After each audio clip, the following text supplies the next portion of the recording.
Oi, this is Steve Irwin here, and we're on the planet Malacandria. As you can see, this place looks much different than Earth. The grass is pink, the trees are giant and red, and there are giant mountain formations that are very rigid and very different than the mountains from Earth.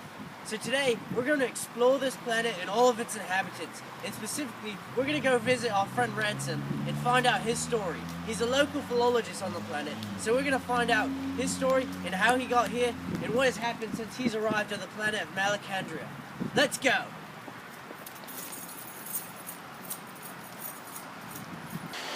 This is what nature looks like on Malacandria. So untamed and wild and majestic.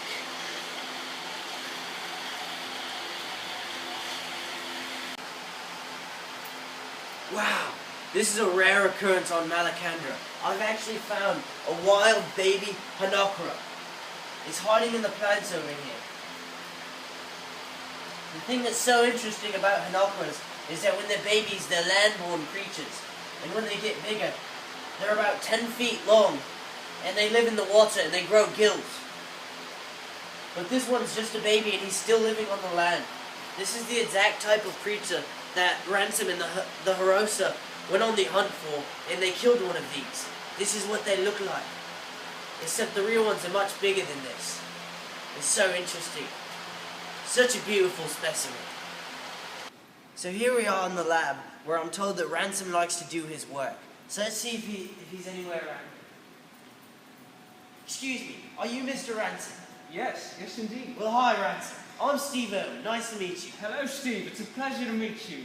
I've got a couple of questions for you. Have you got a couple minutes? Yeah, I can spare a few. So, what I'm going to do is interview you about Malacandria.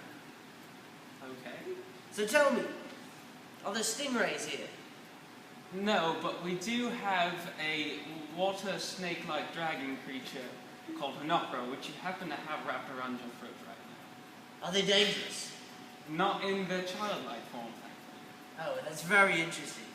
Okay, so anyway, how did you get here to the planet of Malacandria? Well, it's a rather interesting story. I was on a walking tour, or what you may call a vacation in America or Earth or whatever. And anyways, I was on this walking tour and it was getting late. And so I found this house along the road and I thought I'd stop there for the night. I ended up meeting a colleague of mine there and a physicist named Weston. Long story short, they kidnapped me and put me in this weird spaceship and brought me here. So this is very interesting.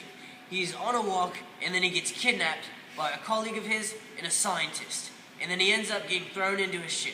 So, now that you've arrived to Malacandria, what has happened after that?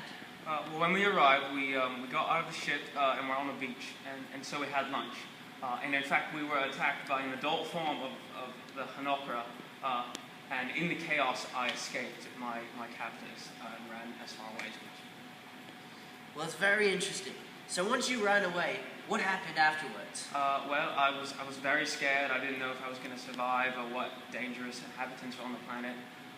So I wound up finding a place, fell asleep, woke up the next morning, and then I actually met another inhabitant, the race of the Hross, or the Hrossa, plural.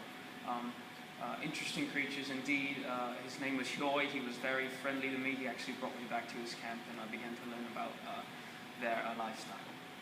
Okay, so he meets a Harosa named Hyoi, and he takes him into his camp. So, this leads me to ask the question, are there any other species located on Malacandria that are intelligent like the Harosa? Yes, there's the Hrossa, very interesting creatures. The Sorns, which I mentioned before, very intelligent creatures, yet quite intimidating, and the Fiffletriggy. Very interesting. So we've got the Hross, the Sorns, and the Fiffletriggy. So, it looks like the next step on this journey is for us to go to this Harosa village and talk to some of the indigenous Harosas so that we can find out what happened next on this journey. Thank you very much for speaking to me, Ransom. I very much enjoyed hearing your story. Yes, you can find a Hross in Larson Fine Arts Center. Larson Fine Arts Center. Got it. Okay, so we've just spoken to Ransom, and we found out that the next people we want to talk to is the Harosa village. So, we're going to go to the Larson Malacandrian Fine Arts Center and we're going to find these villagers and ask them what happened next on this wild journey on Malacandra.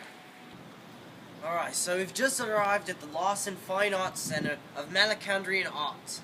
So we're going to go inside and take a look and see if we can find any Hiroshan villagers. So we're inside the Larson Fine Malacandrian Arts Center, and I found a Hirosa right here, and I'm about to approach him. Now I'm aware that the Hirosa species is very artistic, and they enjoy doing the arts and singing poetry and things such as that. So we're going to go speak to him and see what we can find out about Ransom's story. Greetings, Hirosa. I'm Steve Irwin. Hello there, Steve Irwin. Nice to meet you. I've got a couple questions for you. Have you got a minute? Yes, of course. Please sit down. So, I'm aware that a few weeks back, a Mr. Ransom has come to this village. Could you tell me a little bit about your people's relationship with Ransom? He has very different understandings than my people. Interesting. Could you elaborate on this? He views pleasure and enjoyment much differently than the Hirosa. So do you mean to tell me that your species enjoys different things than my species? Not at all. There is time for everything in Malacandra. We do it once and then remember. The memory is as good as the time. Wow. So what sorts of things do you do to remember the things that you enjoy? Well, we write poems and sing songs. Write poems and sing songs. Very interesting. This is an interesting view into the culture of the Hirosa. So, once Ransom arrived, what happened? He stayed with us for a time. We went to hunt Hinokra. We killed him, and then Eldil said Ransom needed to go speak with Oyarsa. We sent him along the path, and 2 men like him followed. They killed Hyo. Oh, I'm so sorry for your loss. So, I've just spoken to the Hirosa, and he explained to me that after Ransom went to go find Oyarsa, he ran into a Sorn. So we're going to see if we can go find a Sorn at the Malacandrian Reed Hall of Science. Let's go. So we're on our way to see the Sorn, and I've just wandered into a Fiffletriggian lab. And I'm going to try and find a Fiffletriggy and ask him some questions to find out about their species. Excuse me, Mr. Fiffletriggy. I'm Steve Irwin. Wow. He's speaking a native tongue in the dialect of Fiffletriggian. Luckily, I know about 62 different dialects of Fiffletriggian, and I can recognize this distinct one by the 3 sounds that it makes at the end of a genitive noun. So, I'm going to speak to him, and we're going to ask him a little bit about his species.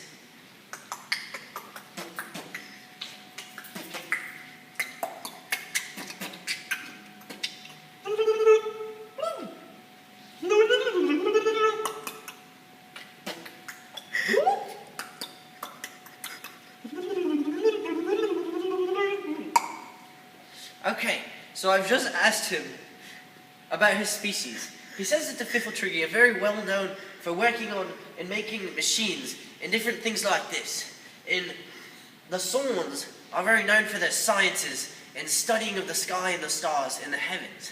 And then the Hirosa are known for their poems and their studying of the arts. So I'm going to ask him if there are any dominant species on the planet.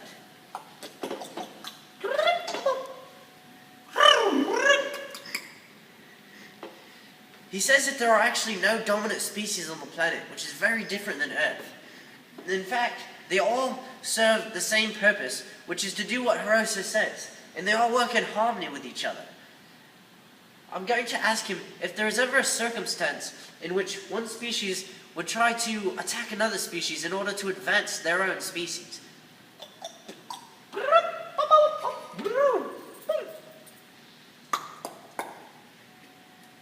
He says no. He says that they're always in perfect harmony, and there would never be a reason for another species to attack any of the other species. They share all the resources with each other, and when they need to help each other with their needs, they'll do things like that. This is very interesting, and it's very unknown to the human nature.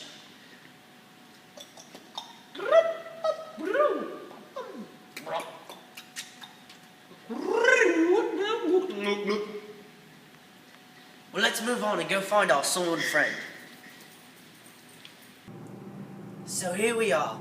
We're in the Reed Malacandrian Hall of Science, and I'm told this is where I can find a Sorn.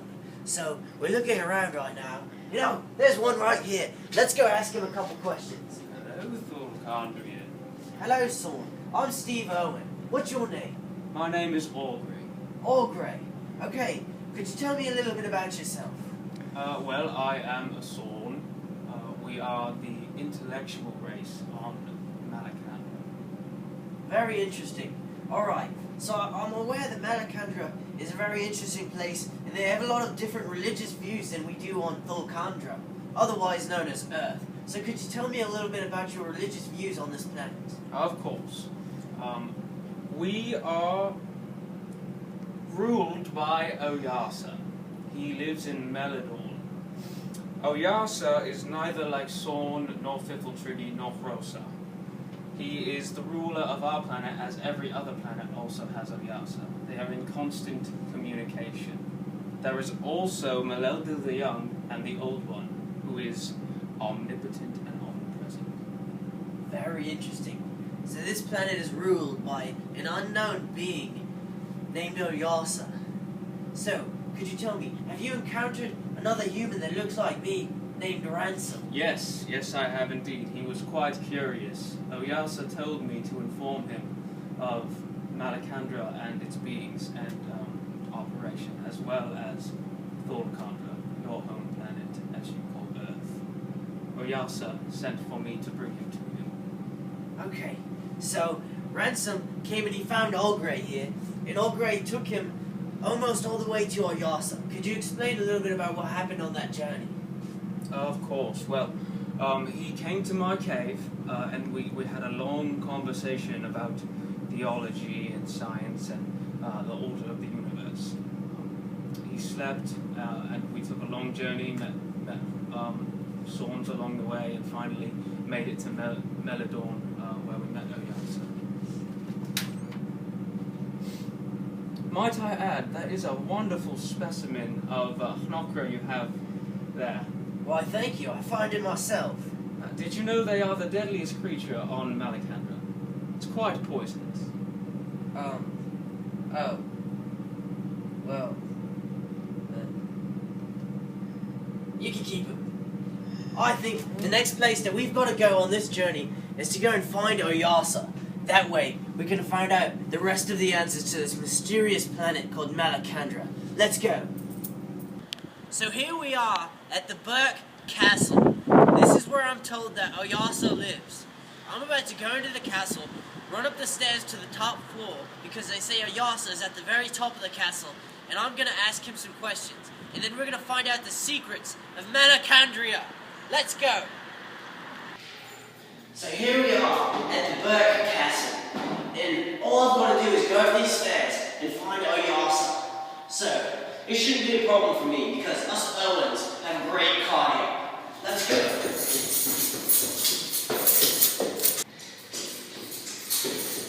No problem. Whew. This is kind of tiring.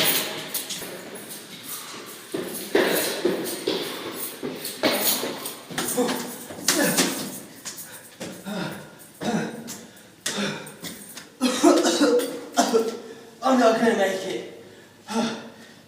Hello, Steve Irwin. I am Oyasa, the only inhabitant on Malacandra who will not get winded by coming to the top floor of Burke. That's very impressive. I'm Steve Irwin. Nice to meet you. So we finally made it to the top of the Burke Castle, and I found Oyasa. So Oyasa, could you tell me, how come our planet doesn't have an Oyasa like you?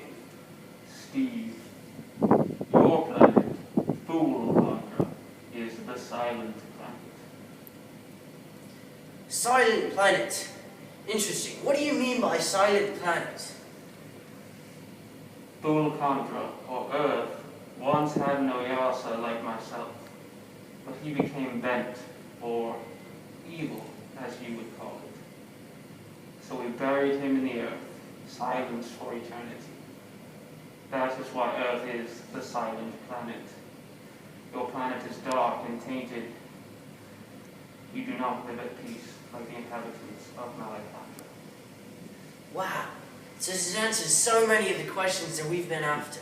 We once had an Oyasa just like him, and he succumbed to evil, so he was buried under the earth of our planet. And we, the people of Thulkandra, have forever been subject to also falling under the trap of evil and doing evil deeds. And we are not in harmony like the species of Malacandra because we do not have the Oyasa to keep us at peace. Well, that concludes our adventure in Malacandra. We've had the opportunity to meet Ransom and explore his journey from when he first stepped foot on Malacandra to when he met Oyasa and realized the truth about our planet and why it's referred to as the Silent Planet by all of the other planets. We've been able to meet the multiple species, the Fifiltree, the Sorn, and the Harosa, and we've been able to explore their culture and learn from them. And ultimately, what we've learned from this journey on Malacandra is why we are called the Silent Planet. It's because we're subject to evil and doing wrong deeds, or as what we may refer to it as, we're all sinners. And because we are bound to being sinners, we will forever be at unrest with each other. So ultimately, what we've learned is that our planet sucks a lot. And all of the other planets are better than our planets. And that they are good. And we are bad. That's actually quite depressing now that I think about it. And, wow, that's very depressing. I kind of have the urge to go swimming in a pool full of stingrays now. So I think I'm going to go do that. We'll see you next time on Steve Irwin's television show.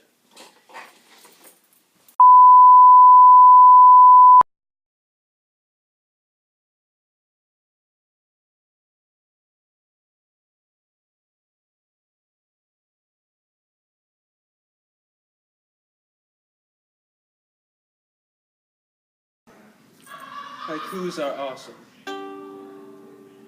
but sometimes they don't make sense. Refrigerator.